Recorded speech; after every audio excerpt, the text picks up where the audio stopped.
Hello, and welcome to the JCC of Metro Detroit's 22nd annual Lenore Marwell Detroit Jewish Film Festival. My name's Jamie Loeb, and I'm the Senior Director of Cultural Arts at the JCC of Metro Detroit. Today's film discussion and all of our film discussions throughout the festival are presented in partnership with the Detroit Institute of Art's Detroit Film Theater. I want to thank them for their support and help in making these live events a reality. One of the ways the Detroit Film Theater has been involved in the festival is through their director, Elliot Wilhelm. He's one of the deans of the Detroit film scene and a part-time faculty member at Wayne State University. We are thrilled to have him on the team as our film expert in residence and moderator for today's events. Thank you so much for everything, Elliot.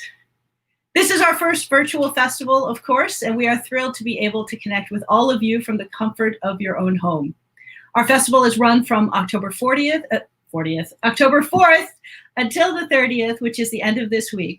All of the films are available on demand throughout that entire time.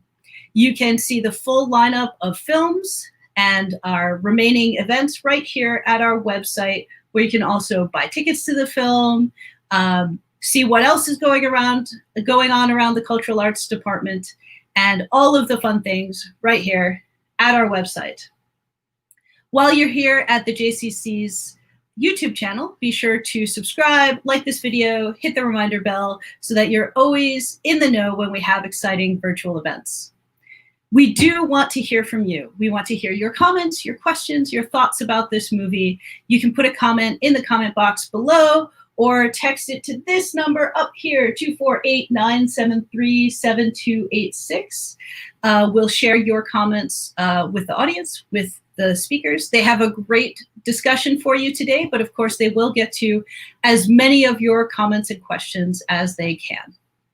Today we're discussing Born in Jerusalem and Still Alive. It's a story of a young man who has lived in Jerusalem all his life, working through the trauma of having lived through so many terrorist attacks throughout his young life. Believe it or not, the film is lighter than that might sound. There's a lot of history, humor, there's a love story, also a lot of history as well. And it's just a wonderful film. We have as our guest today the man who wrote, directed, and starred in the film, Yossi Atia. Yossi is an actor and director from Israel, where he joins us from today, who has worked on a wide range of independent films. His film work ranges from satirical to provocative, often looking to expose uncomfortable truths about Israeli life. And we are really thrilled to have him with us today. Unfortunately, his internet connection is not as high speed as we would like, so his video may freeze up, but we think his audio will work. So fingers crossed. And please join me in welcoming our guest, Yossi Atia, and our moderator, Elliot Wilhelm. Hello, Yossi. Shalom. Hi, Elliot. Shalom. How are you? Well, thanks very much. I'm even better than I was after seeing your movie. Born in Jerusalem and Still Alive is one of those movies that, you probably go to a number of film festivals. And when you go, you see lots of different kinds of films, but I found your movie to be the kind of gem that you come out of a festival saying, well, no matter what I saw, there was that. And it was an absolute surprise, and the kind of film that just kind of, for me, reinvigorates my love of the movies and reminds me of one of the reasons I love movies. I want to ask you a little bit about whether or not there's a specific autobiographical element to the movie before we get into some of the other specifics of it. Yes, there's a lot of autobiographical identity between me and the main character. I'm also born and raised in Jerusalem, and also the relationship with my father are based.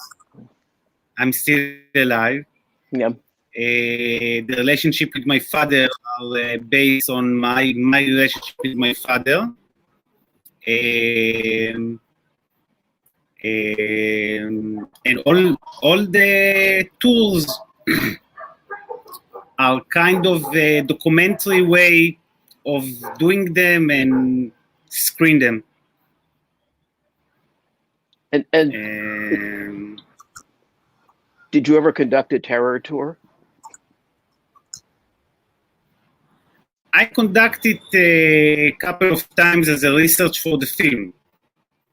I did it a couple of times and shoot it as a research for the film and to raise money for the film. Your movie tells us an introspective story about the character that you play. Your character can be very charming and very exasperating at the same time. And you remind me in the film, your character of a person who's been through a lot, been beat up, and is kind of a hapless character, but somebody who you get the feeling is very sweet at the core, and is absolutely due to meet somebody who appreciates him. And the woman that you meet in the film seems to be that person. Can you tell me a little about the actress who plays her? Atia, she was wonderful. Her name is Lee Kornowski, and it was a long process to find her and to choose her for the film. And I think she's the light in the film. In a lot of darkness of the tour and the relationship with the father, she's the light of the film and the heart of the film. And it was very important to me to mix between dark comedy and romantic comedy. I think it's a special mix. It is a special mix, and it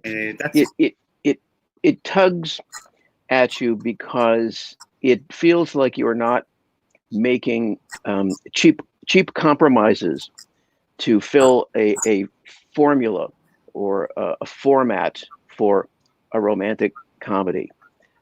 You have a great deal of respect for your audience. This is, not a condescending film.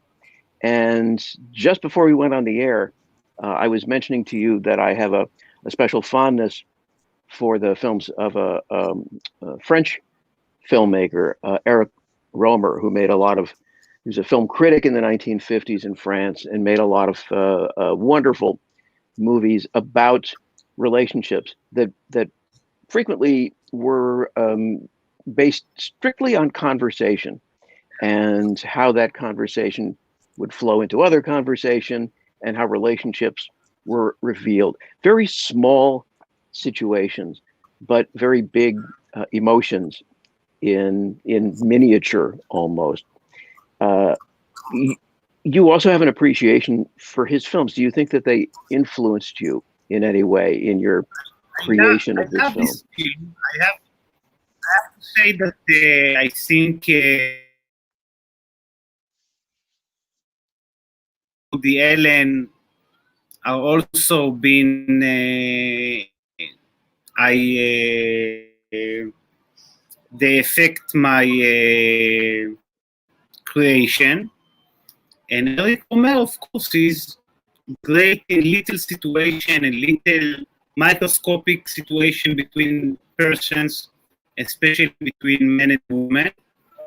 And I think, especially in the tour, you can see the power of discussion, of talking about the trauma, of letting things out. But you also are extraordinary as a director in terms of your being able to have those small communicative moments, not always through dialogue, but very often through faces. And some of the most intriguing moments in the film have to do with people's physical responses to each other. There's this really wonderful scene, one of the best scenes between a man and a woman I've seen in a movie in some time, in which she makes breakfast for your character and is not exactly pleased with your response to her efforts. And you're both really vulnerable at that point. And nobody's being evil, but the situation doesn't work perfectly, but it feels so familiar. It feels so human. And you're able to mix that with comedy. Yes, thank you. That doesn't feel like it's a place for comedy, but works. For example, I never heard anyone describe the difference between a normal terror attack and a special. Sorry, I can't hear you. A normal terror attack and a special terror attack. Hello? You were describing. Yes, you there? Nope. Can't hear me? I can talk about this scene, about it's the special work of my cameraman, of Shai Goldman, that succeed to shoot and capture the faces of the character. Love to hear that, yeah. Elliot? Yes, I'm here. And if you want to talk about that, I'd love to hear it.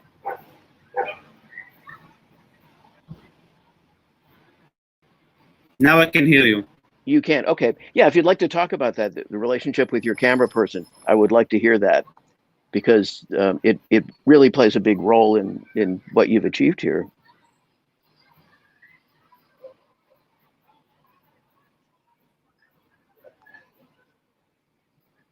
I've left you speechless.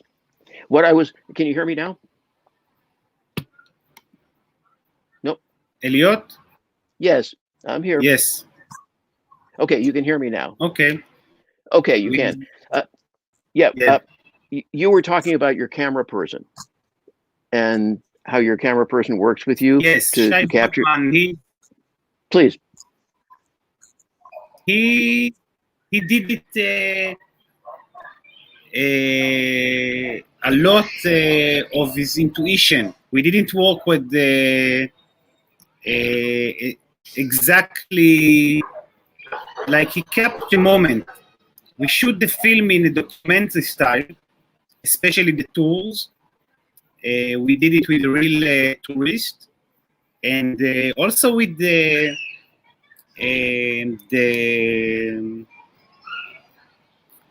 in the real scenes, like the scene between me and my father, between me and the girl, we let him just try to capture the moment anytime.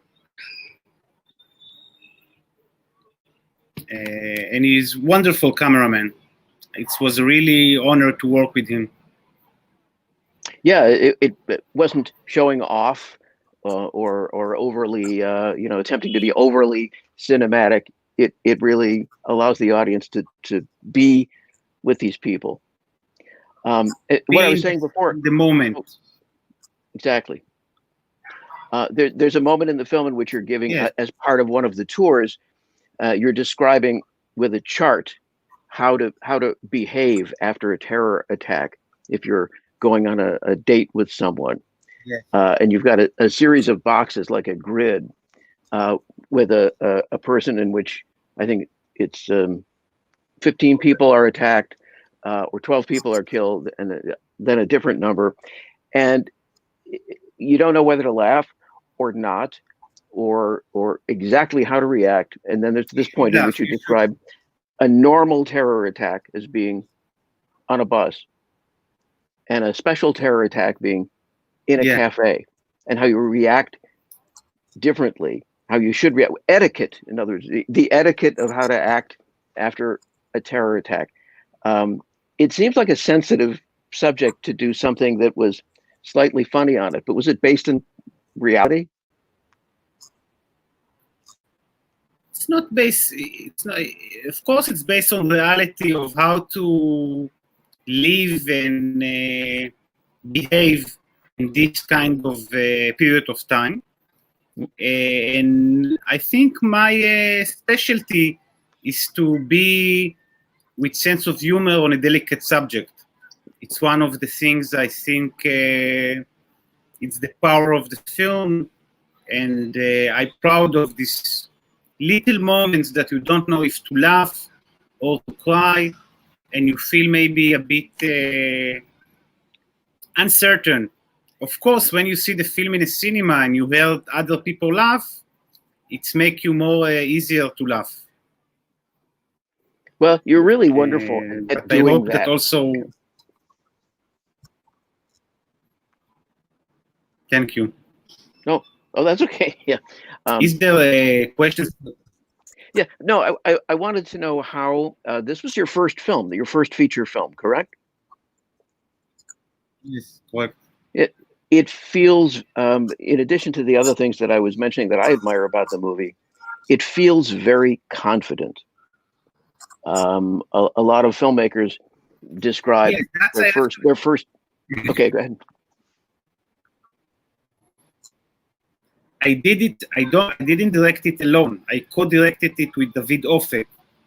So and he's have a lot of experience in filmmaking. So I think the mix between me and him provide also the feeling of a first film in one hand, of people that have to say something, but also a confident way of shooting and placing the situation in the location. Right. Yeah, I have to tell you that one of the things I really admired, among many others, was that I wasn't exactly sure where the movie was headed. And in a sense, I expected an act of violence of some kind for a portion of the film. But whatever happened, it was one of those movies that after 15 or 20 minutes, I was willing to leave you completely in control of things and became almost non-critical. I was just very absorbed in the way these characters were behaving. Yeah, I feel talking about behavior of character, and you don't have a regular schema of script. It go between the lines and try to keep you surprised and interesting by the situation that you see in this moment. Is this the kind of film that you envision making more of? Is this the direction which you're headed? I hope to keep doing this kind of film, the mix between sad and happiness, sadness and happiness, and dramatic and comedy, tragic comedy. I hope to.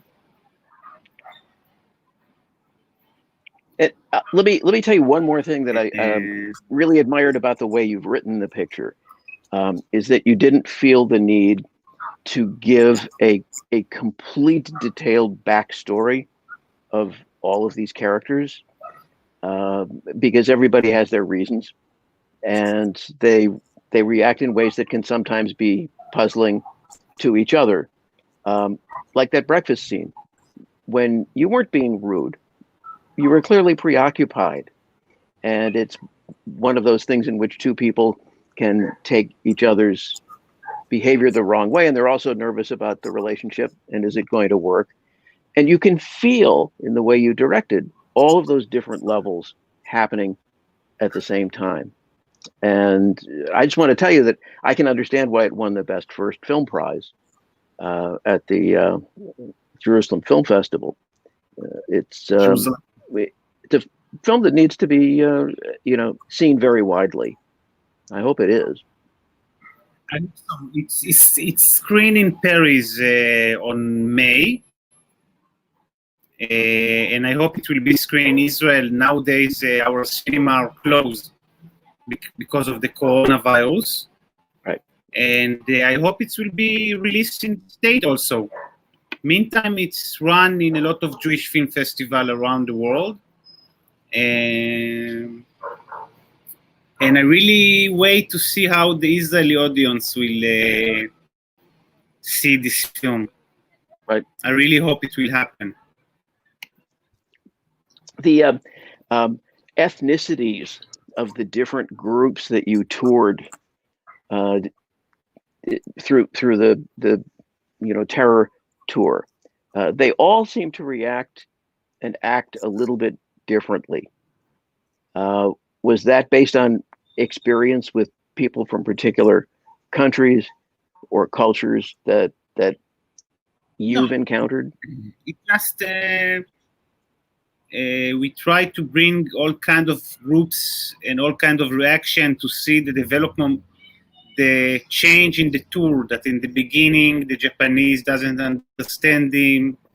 After the group of girls are really interesting in the tour, until the winter scene that nobody is coming. Is the change in the tour that also reflect the change of his motivation of doing the tour.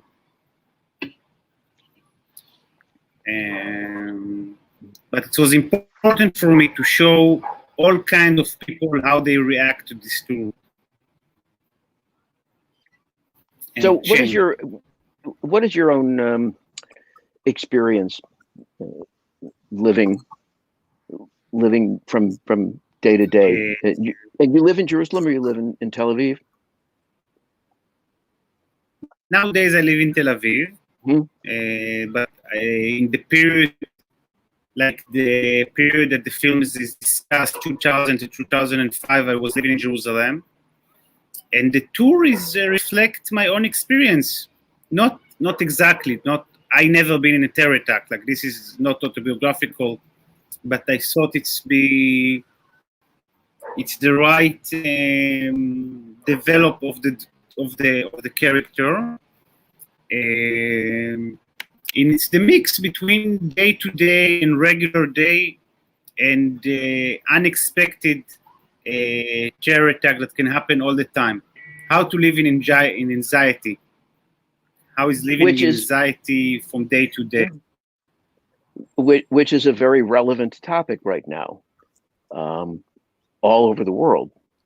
Yeah, everybody is living in a kind of almost slow motion situation in which we're being terrorized not just by a virus, but by different leaders' responses to the virus. There's uncertainty, and I think in a way, this is a time when this movie will be even more relatable to people who may not have to fear physical explosions day after day, but something else. Do you think so too?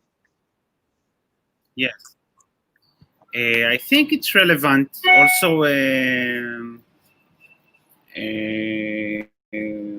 yes, I think it's relevant, and it reflects some anxiety that every person can relate it. You can see it in the scene when I give people the chance to make a conversation by phone, when they talk, in their own check language. if somebody's okay in their own language. I think it's one of the scenes that show that it's not an Israeli topic, it's an international topic. It's not only, it's happened in Jerusalem, but it's not only for people that born in Jerusalem can understand the film. Yeah, and that's one of the really, it's funny that you bring that up, because it's one of the great examples of why the movie works as well as it does. Because when you see, sometimes when you see groups of tours going through any place, there is a kind of effort to wrap things up very neatly and say, here's what happened, here's what this is, here's what this painting represents. And you've got people taking their pictures and doing their recordings. And this could have been full of sort of cheap gags.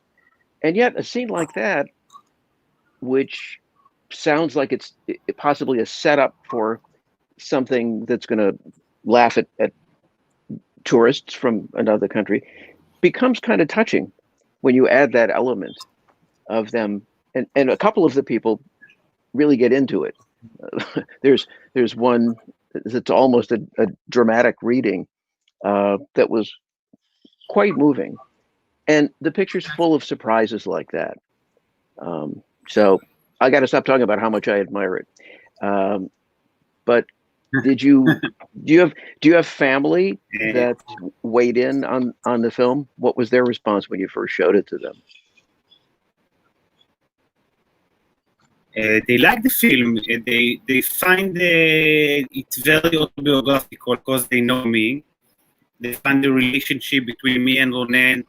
We are not similar, of course, but we have a lot in common. And they like it a lot.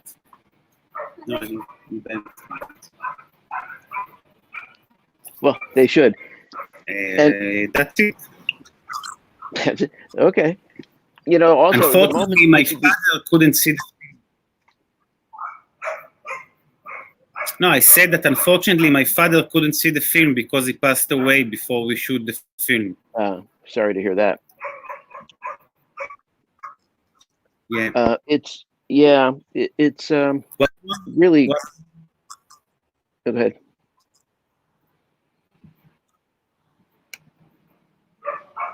The internet make life tough. Yeah.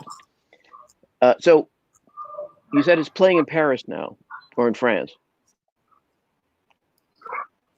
It's been in Paris 3 months ago. Mm-hmm. It's ran in Paris 3 months ago. Yeah, it's a tough time, of course, to get a movie into theaters. Yeah. Do you know if there are plans to have the film streamed in the United States on any of the streaming services here? I don't know. We have a company, Menemsha Films, that have the rights for the film in the state. Mm-hmm. I hope it will be in theater. I don't know. Tough time, like you said. Yeah. Well, I program a theater at the Detroit Institute of Arts, which is our big museum in town. And until March, until the pandemic hit, we were running movies regularly for 45 years. And actually, we've run a lot of films through Menemsha Films as well. Now we're doing films virtually. Every week, people can see things online. And this is a movie. If my theater were open, I would jump on this film to show, because I know that audiences would absolutely have a wonderful time. And if it's possible for us to stream it, I will call Neil at Menemsha Films and let him know that we want to disseminate the movie more widely. But I wish you the best of luck in getting it out there, as you really deserve to be discovered. Thank you. Oh, sure. And do you have plans for other screenings of this type in the near future? Of what kind type of Jewish film festivals? Jewish film festivals, or other virtual film festivals that are happening around the world. Yes, there's a couple of places that the film will supposed to be screened, and we're waiting for things to change. Maybe I can even visit the festivals. I hope so. Yeah, I hate to sound mercenary, but my question, I guess, has to be asked. Have you heard from any producers in our country, any producers in Hollywood, as we put it, about your film? Because you are one of those people who I would think that they would want to bring over to work on an American film as well. Not yet. Nobody called me. You will. Jamie, do we have? Okay. Are there questions coming in? No, not at the moment. As usual, our lunchtime audience likes to eat their lunch and keep quiet. I think it's interesting, Elliot, that you should mention bringing Yossi over to Hollywood, and that leads me to a question, especially for a filmmaker. I can tell you. Oh, I'm gonna type it in the chat as we're talking. But I'm wondering, in Israel, Is the goal to work in Hollywood, or do you just want to keep doing what you're doing?